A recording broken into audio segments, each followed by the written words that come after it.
పాల అమ్మకం జరుగుతుంది. తెలంగాణ రాష్ట్ర dairy corporation chairman Gutha Amit Reddy అన్నారు. పెండింగ్ బిల్లులను త్వరలోనే చెల్లిస్తామని చెప్పారు. పాడి రైతులు అధైర్యపడొద్దన్నారు. పాడి రైతుల కోసం ప్రభుత్వం గడ్డి విత్తనాలు, పశుదాణ, మినరల్ మిక్చర్, కాల్షియంను త్వరలోనే బీఎంసీల ద్వారా సేకరణ కేంద్రాలకు అందిస్తామని తెలిపారు.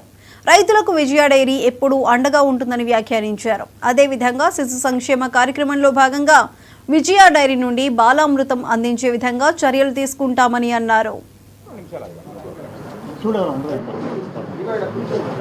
పాలను పంపడం దానివల్ల సంస్థ మీద ఆర్థికంగా కూడా కొద్దిగా ఇబ్బంది అవుతా ఉంది. ఈ ఇబ్బందిని ముఖ్యమంత్రి గారి దృష్టికి తీసుకుపోవడం జరిగింది. అయ్యా, ప్రతిరోజు మనం మంచి ధరిస్తున్నాం కాబట్టి రైతుల పక్షాన మనకు ప్రతిరోజు మనము అమ్మంగా మిగిలిన పాలు 1.5 లీటర్ల పాలు మన దగ్గర ఉన్నాయి.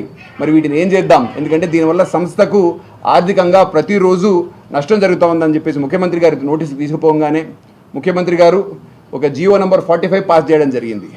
ఈ జియో ఏం చెప్తుంది అంటే, రాష్ట్ర ప్రభుత్వ రంగంలో పనిచేస్తున్నటువంటి అనేక సంస్థలు కానీ, అంటే గురుకులాలు కానీ, హాస్టల్స్ కానీ, వెల్ఫేర్ స్కూల్స్ కానీ, ఏవైనా సరే ప్రభుత్వ ఎస్టాబ్లిష్మెంట్కి సంబంధించినంత వరకు ఎక్కడ పాల కన్సంప్షన్ ఉన్నా, ఎవరు పాలు వాడినా ప్రభుత్వ ఆధ్వర్యంలో నడుస్తున్న సంస్థలన్నీ కూడా విజయ డైరీకి సంబంధించిన పాలే కొనాలి అనే ఒక జియోని ప్రభుత్వం తీసుకురావడం జరిగింది.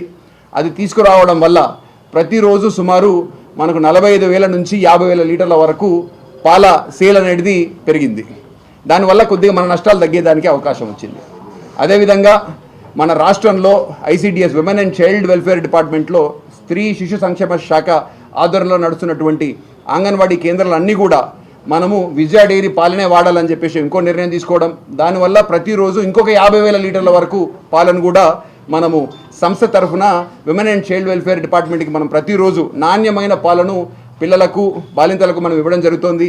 సో దానివల్ల కూడా ప్రతిరోజు మనకు ఇంకొక 50,000 లీటర్ల పాల మనకు సేల్స్ కూడా పెరగడం జరిగింది.